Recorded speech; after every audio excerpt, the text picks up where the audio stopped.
Caloroga Shark Media. Hi there, I'm Jody Mack with 5 Good News Christmas Stories. Now, parents, Santa sent me a message that will be story number 5. He wants to surprise the children, so your children should not hear story number 5. Are you paying attention? I'll remind you again when we get a little closer.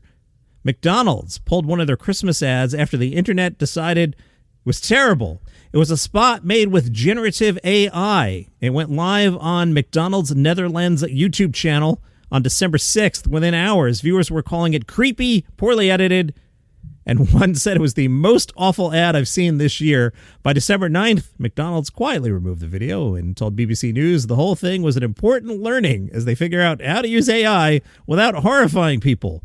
Now, the ad had shown a series of holiday mishaps under the tagline, "The most terrible time of the year," implying that Christmas is better spent with McDonald's, which might have worked if the characters in the ad didn't look like they were assembled from leftover dreams of malfunctioning robots.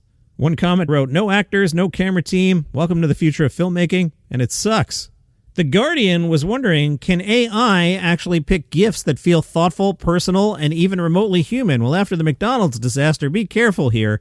To find out, they asked ChatGPT to present ideas for a middle-aged man who enjoys running and photography. Wait, I'm a middle-aged man who enjoys running. I mean, I like photography, but I wouldn't call myself a photography buff, but I do run. Okay, ideas for a middle-aged man who enjoys running and photography. The suggestions were a Canon lens from Argos for about $150, a tennis racket sensor for about $75, and a recycled camera bag for under $35, which the bot insisted was the ideal present. None of that good for a runner there, ChatGPT. It also suggested ideas like tennis coaching, whiskey tasting, or live music. None of that's running.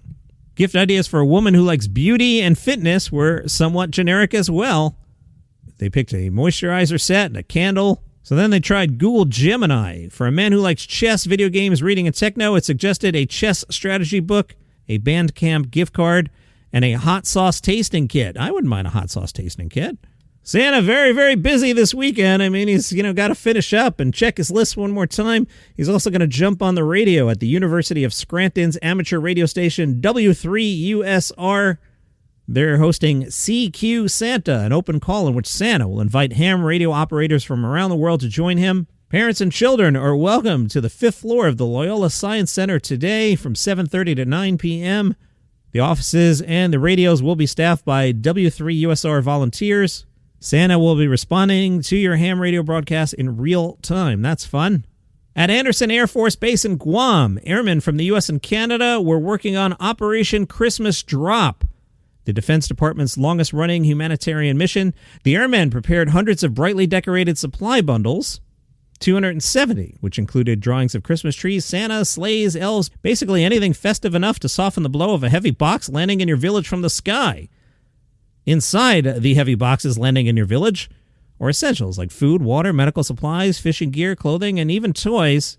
This mission is now in its 74th year. It started back in 1952 when a B-29 crew flying near Guam spotted islanders waving from below. They decided to drop supplies as a goodwill gesture. All these years later, it now supports 56,000 people across 59 islands. The first bundle went into a C-13OJ Super Hercules from Yokota Air Base. Pilots say the moment the planes approach their destinations is unforgettable. Families waving, jumping, and celebrating as the bundles float down. Spokesperson said beyond the food, tools, fishing gear, supplies, and gifts, you deliver something far more valuable, the spirit of compassion that defines the Christmas season. Okay, parents, don't forget, if you're listening with children, stop now, okay? Don't get mad at me. Santa's got a secret message. Stop.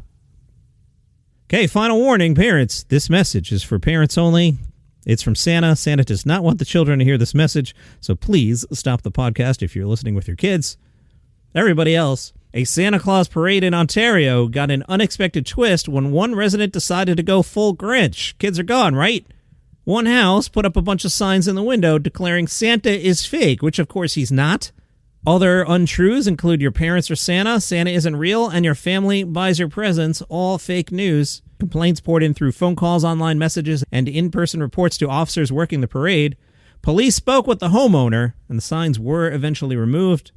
The police said it's not illegal to be a Grinch, but it's nicer for everyone to try to embrace the season during big community events.